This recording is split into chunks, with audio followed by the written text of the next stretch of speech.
नमस्कार दोस्तों, मैं केपी गुप्ता। आज हम चर्चा करेंगे कि प्रसन्नता को कैसे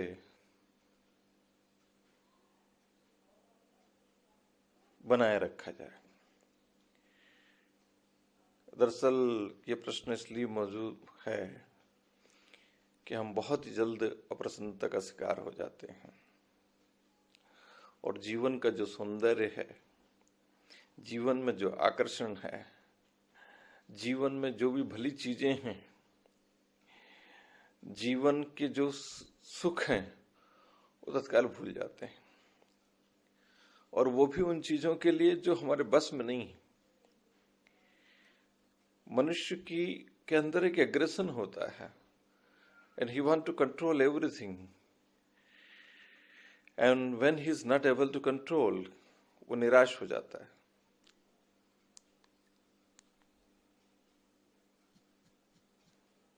और निराश जब हो जाता है और निराशा यदि लगातार होती है तो निराशा डिप्रेशन में कन्वर्ट हो जाती है। फिर बहुत तकलीफ से गुजरना पड़ता है उस आदमी को। एक भ्रम ये भी है जिंदगी में कि पैसे से ही सारा सुख है। मैं मानता हूं पैसा चाहिए, कोई भी पैसे के महत्व को इनकार नहीं कर सकता, मैं भी नहीं कर रहा। लेकिन पैसा के सब कुछ है।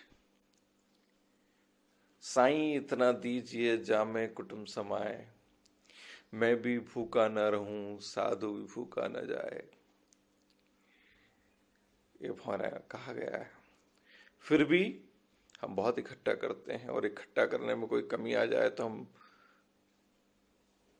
निराशा के एक लंबे महासागर में चले जाते हैं, जिसका न कोई छोर है, न कोई और है, न छोर है। हम जिंदगी की सामान्य सामान्य जो सुख है उनको क्यों नहीं हासिल करना चाहते। कई चीजें जिंदगी में बहुत ही सस्ती और बहुत ही सुंदर हैं, बल्कि उनका शुल्क भी नहीं है।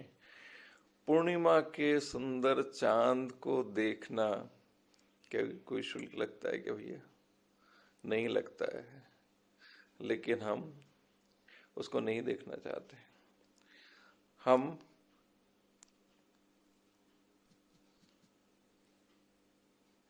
हम महंगी चीजें करना चाहते हैं। गुलहड़ के फूल पर कभी आपने किसी काली चिड़िया को अपनी चोंच में पूरे फूल के अंदर प्रवेश करके उसका रस पीना देखा है क्या? नहीं देखा होगा, क्योंकि आपको भागदौड़ से ही फुर्सत नहीं है। आपको धन कमाने से फुर्सत नहीं है, इज्जत कमाने से फुर्सत नहीं है, आपको अपने ईगो संतुष्ट करने से फुर्सत नहीं है। एक नकली सम्मान के लिए हम पता नहीं कितने कितने चीजें इकट्ठा करते हैं। आसमान कितना नीला है,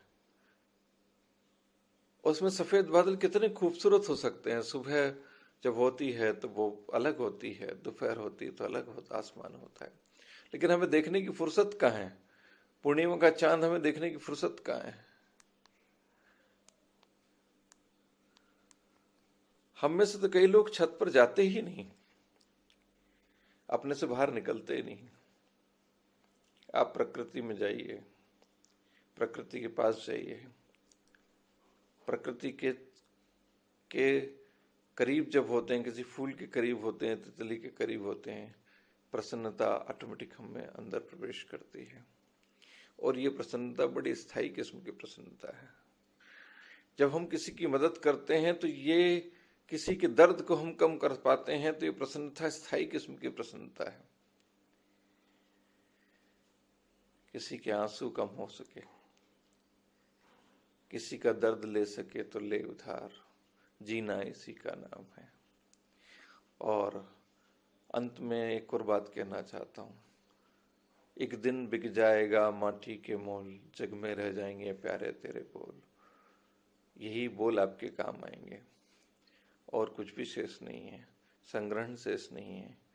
आज आप जिंदा हैं, सांस ले रहे हैं, खाना खा रहे हैं। खुश रहिए, खुश रखिए। Thank you, KP Gupta.